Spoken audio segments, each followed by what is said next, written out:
Hi everyone, welcome back to Fleecimals Friday. I'm Michelle with Fleecimals, here to teach you some life skills with sewing and crafting. In today's video, I wanted to show you a time lapse that I recorded of restoring a kitchen rug that we have. Now, this rug is from a big box store. It was very cheap, but the materials are really good, except for the fact that the printing has faded. So these cute little owls have faded severely over time, and I wanted to bring it back to its glory since we really love how cute it is. So I'm using some fabric marker pens, so these will stain the fabric that you're coloring on in order to redraw the pictures that are already there. So I'm just coloring in the exact same spots that were already on the rug to the best of my ability. I did end up leaving out some details just to make it easier, and I think that it actually ended up cuter this way too.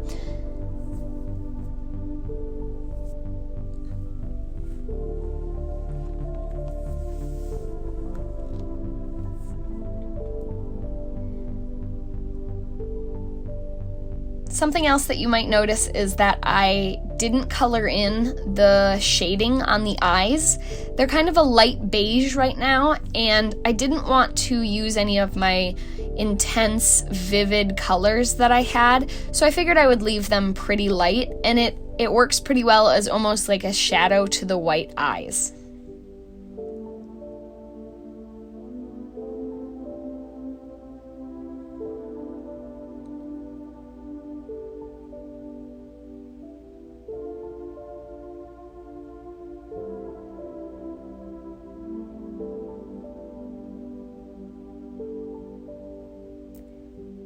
With fabric markers, you can pick them up at a lot of different craft stores.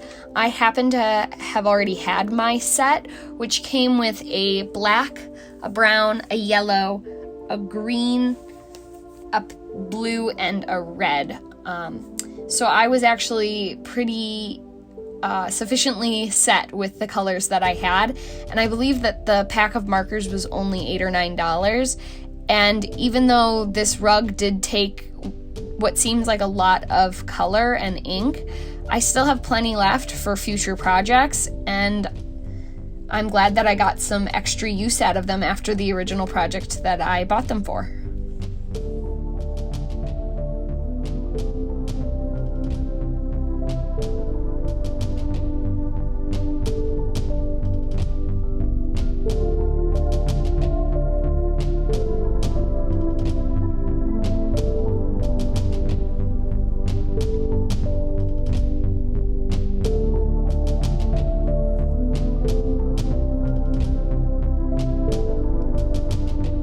So right now I wanted to show you what the loops of the rug look like.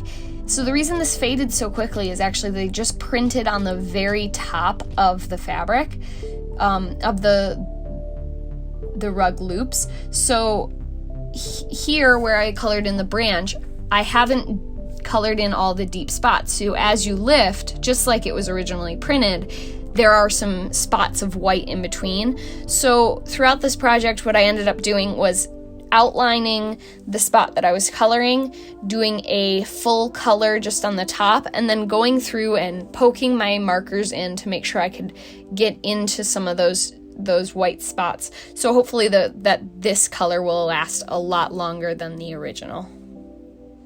I definitely recommend double checking and getting really into all the loops if you do decide to do this.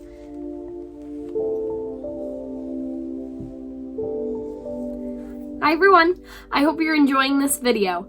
Now, this is a quick announcement because today is Black Friday, tomorrow's Small Business Saturday, and Sunday the fun doesn't end either. A lot of plushies are on sale at Fleecimals.com, like our cacti, our ouchies, gnomes, hand warmers, manta rays, and so many more. So definitely take the time, click the link in the description, and get your plushies for Christmas now. Okay, back to the video.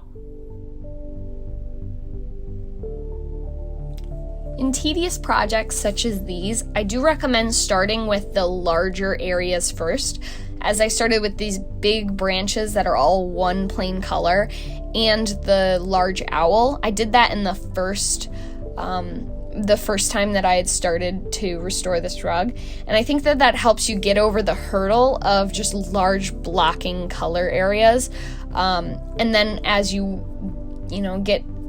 get to the point where you just want to finish your project, you're getting into more smaller details, less coloring in and blocking of colors, and so I definitely recommend working from large to small in these scenarios.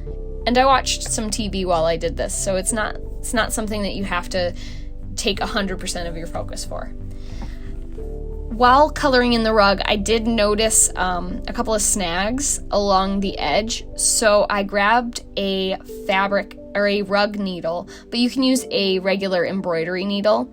I snipped the end to make sure I could get it into the eye, and as you can see, I'm trying to weave in this thread into the existing loops on the carpet, just so it's tucked away and won't snag more. But since the yarn is very short, it's shorter than the needle, you can see here I'm going to push my needle through part of the loops, then I'll thread it and then pull it through and snip the excess. So this is a great way to hide snags and other small pieces of thread. If you don't want to just cut them off, you can first kind of weave them into your garment or your piece, and so that way it's still there, it's not losing 100% of its strength, and then you can snip it so it's no longer visible.